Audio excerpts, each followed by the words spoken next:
When the United States entered the Vietnam War, it brought with it the most advanced military technology on Earth: B-52 bombers, helicopters, armored vehicles, and more than 500,000 soldiers.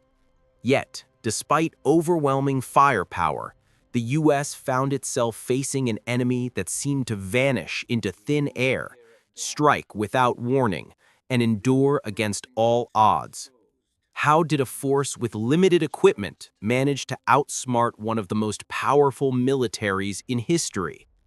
The answer lies in a unique form of warfare, the guerrilla tactics of the Viet Cong. Today, we break down the strategies that turned a technologically weaker force into an unstoppable challenge for the United States. Beneath the forests, villages, and rice fields of Vietnam existed an entire hidden world, the tunnel networks of the Viet Cong. These tunnels weren't just hiding spots, they were cities underground. Miles of narrow passageways connected sleeping quarters, underground hospitals, command centers, workshops, storage rooms, and escape routes. Some tunnels had multiple levels, ventilation systems, and trapdoors disguised so perfectly that even a trained soldier could walk right past them without noticing. For U.S. troops, this underground system was a nightmare. American patrols could sweep an area for hours, only to discover nothing. No enemy, no weapons, no signs of movement. But the moment they left, Viet Cong fighters would emerge from the ground as if the earth itself had opened. Even with massive bombing campaigns, even with explosives designed to penetrate the soil, the tunnels survived. The Viet Cong rebuilt them faster than the U.S. could destroy them. Inside these tunnels, fighters ate, slept, healed, planned operations, and launched surprise attacks. They lived in the shadows, using the ground as their strongest shield. This underground world was the first major reason U.S. forces struggled. You can't defeat an enemy you can't find. Viet Cong guerrilla strategy followed one core principle: never fight the enemy's strength, only attack their weaknesses. Instead of engaging in open battles, they preferred short, intense strikes.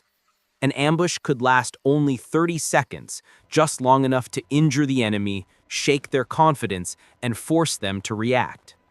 By the time the U.S. called in helicopters or artillery, the Viet Cong were already gone, absorbed back into the jungle or into the tunnels.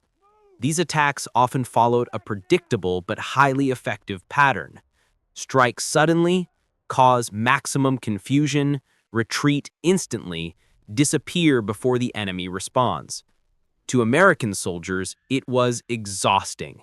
They felt constantly watched, never safe, always vulnerable. The enemy didn't follow traditional battle rules. They fought on their own terms. For the Viet Cong, speed and mobility were more powerful than firepower. This constant unpredictability wore down U.S. morale, disrupted military operations, and made every patrol a potential trap. Vietnam's dense tropical jungles were more than just terrain. They were a natural fortress. To the Viet Cong, the jungle was home. Every tree, every stream, and every narrow path held meaning. To U.S. forces, the jungle was an enemy. Thick vegetation limited visibility. Humidity, insects, heat, and monsoon rains created harsh living conditions. The Viet Cong took advantage of this environment to the fullest. They moved silently through hidden trails that Americans didn't know existed. They created camouflage so perfect that bunkers disappeared into the landscape. They built traps, bamboo stakes, concealed pits, mines designed to slow down or injure enemy troops. These traps were not only physically dangerous, they were psychologically devastating. Every step could be the wrong one. Every patch of ground could conceal danger. Meanwhile, the Viet Cong used the jungle as cover, shield, and transportation route. They could surround a U.S. patrol, strike from multiple directions, and dissolve back into the foliage. In this environment, high-tech equipment mattered less.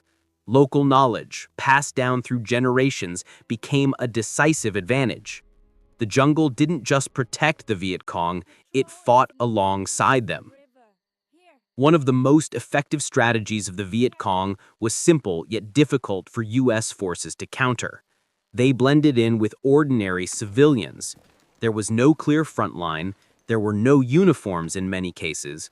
Fighters lived among farmers, traders, and families. This connection to local communities gave the Viet Cong food, shelter, intelligence, protection, and a constant flow of recruits. To American soldiers, this was deeply frustrating. They couldn't distinguish between a harmless villager and a skilled fighter. Any village could hide supplies.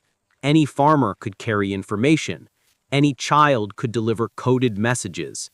This blending strategy made traditional military tactics ineffective. You can't launch an attack if you don't know who or where the enemy is.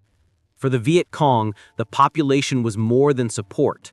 It was a shield, a network, and a powerful strategic advantage.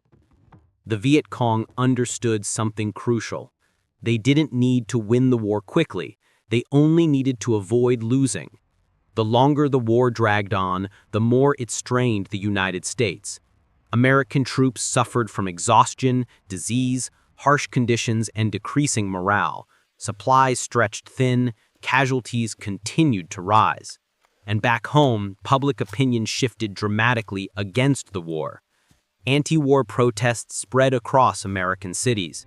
People demanded that their government bring soldiers home. Meanwhile, the Viet Cong remained committed.